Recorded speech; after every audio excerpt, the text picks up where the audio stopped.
Do's and don'ts for supporting survivors of Islamophobic violence. So if a Muslim woman tells you she has been through Islamophobic violence, do believe her. Say, I believe you.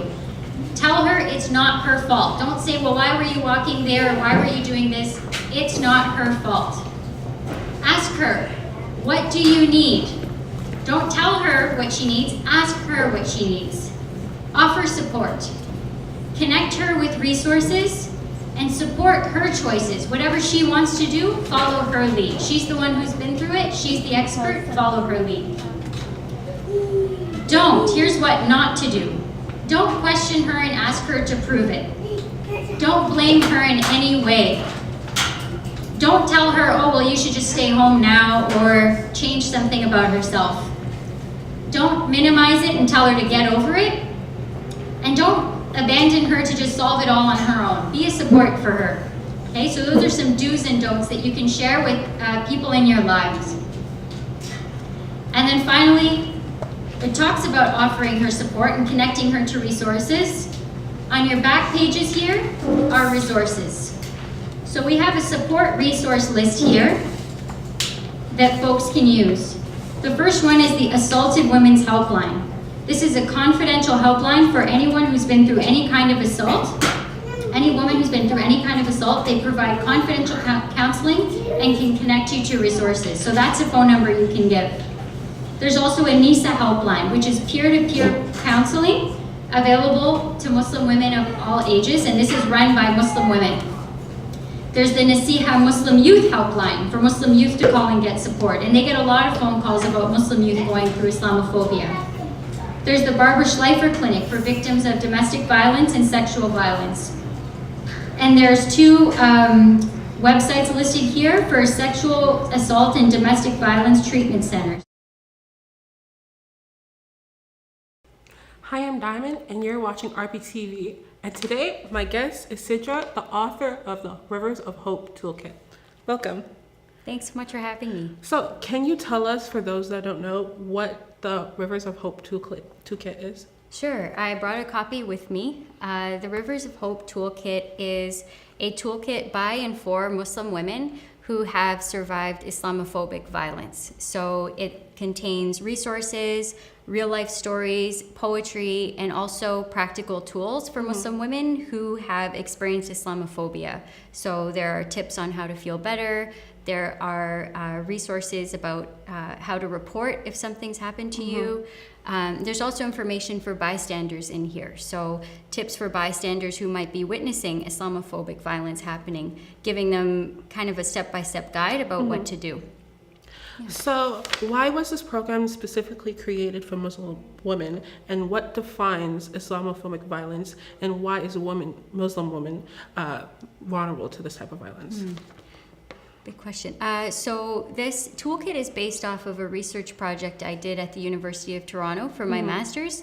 And for that project, I interviewed Muslim women who had been through Islamophobic violence of any kind. So I let them define what that was. I didn't kind of predefine it for them. Yeah. And so what ended up happening was I interviewed 21 different Muslim women from across the GTA, and they described a variety of different kinds of violence that happened to them because they're Muslim women. Everything ranged from, being physically attacked in the street. There was even sexual assaults that people described. And the most common one was verbal, so being yelled at in the street, people saying, racial slurs, saying go back to where you came from, and that kind of thing. So there's a wide variety of forms that Islamophobic violence can take. And one I want to point out is that sometimes it isn't even easy to see. It could be something as simple as excluding Muslim women.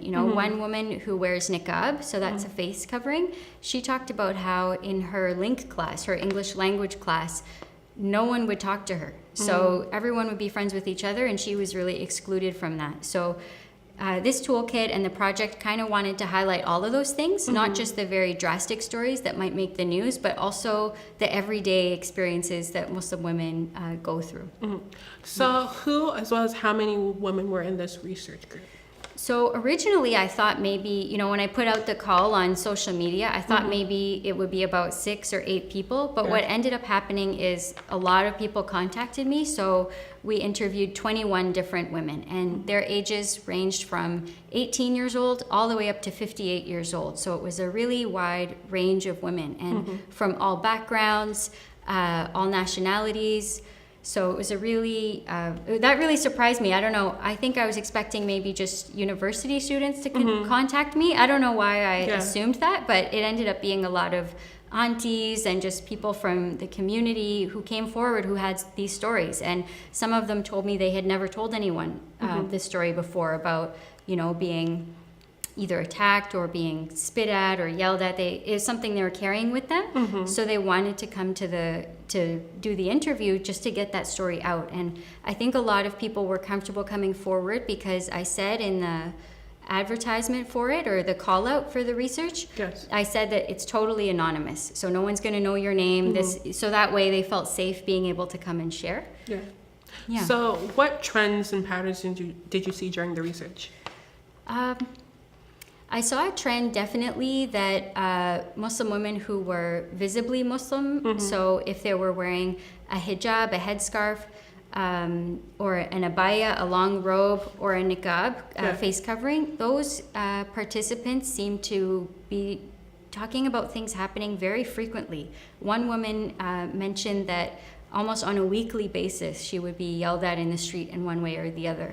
So that was one pattern that I noticed. And another is that a lot of the women that this is happening to are older women. That surprised me, they're mothers and grandmothers, and so when they go home, they basically tell their families what happened to them. And I feel like their stories aren't shared very much. Those are some, there are a lot of different patterns.